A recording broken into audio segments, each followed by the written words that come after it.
കൂടുതൽ വാർത്തകളും വീഡിയോകളും കാണാൻ ഈ ചാനൽ സബ്സ്ക്രൈബ് ചെയ്യുക. കൂടെ ബെൽ ബട്ടൺ അമർത്തുക. ഏഷ്യ ലൈവ് ടിവിയിലെ ഫെങ്ഷുയി പ്രോഗ്രാമിലേക്ക് ഏവർക്കും സ്വാഗതം. ഇന്ന് ഒത്തിരി ആൾക്കാർ ഫോൺ ചെയ്ത് ചോദിക്കുന്നുണ്ട്, സാറേ നമ്മളിത് എല്ലാ ആഗ്രഹത്തോടും കൂടി വെച്ചൊരു വീടാണ്, അപ്പോൾ നമ്മളുടെ ഇഷ്ടം അനുസരിച്ച് വെച്ചതാണ്. പക്ഷേ ഇപ്പം നമുക്കവിടെ പലതരത്തിലുള്ള ബുദ്ധിമുട്ടുകൾ അനുഭവപ്പെടുന്നുണ്ട്. ഇത് പൊളിക്കാതെ നമുക്കിതൊന്ന് കറക്റ്റ് ചെയ്തെടുക്കാൻ പറ്റുമോ എന്ന് ഒത്തിരി ആൾക്കാർ വിളിച്ച് ചോദിക്കുന്നുണ്ട്.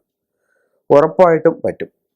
ഇപ്പം നമ്മൾ വീട് വെക്കുന്നതിന് മുമ്പ് എല്ലാ വാസ്തു നിയമങ്ങളും നോക്കി വെച്ച വീട് നമ്മൾ വെച്ച വീടിന് കിട്ടുന്ന ഒരു പ്രോസ്പെരിറ്റി ഒരുപക്ഷെ കിട്ടിയില്ലെങ്കിലും നമുക്ക് പ്രശ്നങ്ങളെ പരമാവധി ലഘൂകരിച്ചുകൊണ്ട്, സത്യസന്ധമായി പറയുകയാണെങ്കിൽ പ്രശ്നങ്ങളെ പരമാവധി ലഘൂകരിച്ചുകൊണ്ട് ആ വീട്ടിൽ നിന്ന് നമുക്ക് സൗഭാഗ്യങ്ങളെ നേടാനായിട്ട് ഒരു ഇഞ്ച് പോലും പൊളിച്ചു മാറ്റാതെ നമുക്ക് കറക്റ്റ് ചെയ്യാനായിട്ട് സാധിക്കും.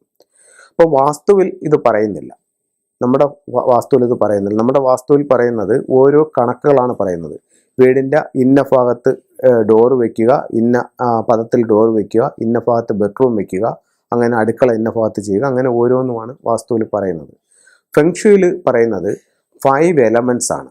5 എലമെൻറ്റ്, 5 ഘടകങ്ങൾ. അത് എവിടെയൊക്കെ വരുന്നു എന്നുള്ളത് നോക്കുക. രണ്ടാമത്തത് ഫ്ലൈങ് സ്റ്റാർ, വീടിൻ്റെ ഫ്ലൈങ് സ്റ്റാർ അനുസരിച്ചിട്ട് എന്താണ് അവിടുത്തെ വിഷയം എന്ന് നോക്കുക. അപ്പോൾ ഒന്ന്, നമുക്ക് വീടിൻ്റെ ഏതെങ്കിലും ഒരു ഭാഗം കട്ടായി പോയുമ്പോൾ അവിടെ വരുന്ന എലമെൻ്റ് ഏതാണോ, അല്ലെങ്കിൽ അതിനെ സപ്പോർട്ട് ചെയ്യുന്ന എലമെൻ്റ് ഏതാണോ, ആ എലമെൻ്റ് നമുക്ക് അവിടെ വെച്ചുകൊണ്ട് ഈ പ്രശ്നത്തെ ഒരു പരിധി വരെ ലഘൂകരിക്കാനായിട്ട് നമുക്ക് സാധിക്കും. അത് ആ രീതിയിലൂടെ നമുക്കതിനെ കറക്റ്റ് ചെയ്യാനായിട്ട് സാധിക്കും.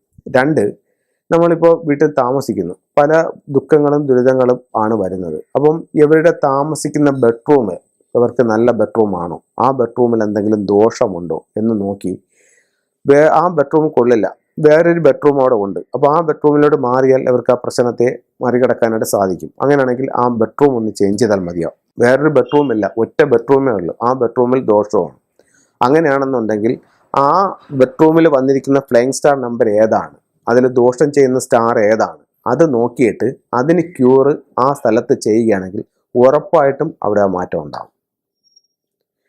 അപ്പം അത് കഴിഞ്ഞ് സിംബോളിക്കായിട്ട് നമുക്ക് കറക്റ്റ് ചെയ്യാൻ പറ്റും. സിംബോളിക്കായിട്ട് സ്വീകരണ മുറിയിൽ നമുക്ക് എവിടെയാണോ നമുക്ക് മിസ്റ്റേക്ക് വന്നിരിക്കുന്നത് അതിനെ ആ ഭാഗത്ത് സിംബോളിക്കായിട്ട് എൻഹാൻസ് ചെയ്തുകൊണ്ട് നമ്മുടെ ലൈഫിലേക്ക് ആ പ്രോസ്പെരിറ്റിയെ റിസീവ് ചെയ്യാനായിട്ട് സാധിക്കും. ഈ ഒരു 3 മെത്തേഡുകൾ ഉപയോഗിക്കാം. പിന്നെ 4മതൊരു മെത്തേഡ്, ഈ ഗൃഹനാഥൻ്റെ ഡേറ്റ് ഓഫ് ബർത്തും ഈ വീടുമായിട്ടുള്ള ഒരു കണക്കുണ്ട്. അതനുസരിച്ച് അതും കൂടെ ഒന്ന് കറക്റ്റ് ചെയ്യുകയാണെന്നുണ്ടെങ്കിൽ ഉറപ്പായിട്ടും നിലവിലുള്ള പ്രശ്നങ്ങളെ മറികടന്നുകൊണ്ട് നമുക്ക് മുന്നോട്ട് പോകാനായിട്ട് സാധിക്കും എന്നുള്ള കാര്യത്തിൽ യാതൊരു സംശയവുമില്ല.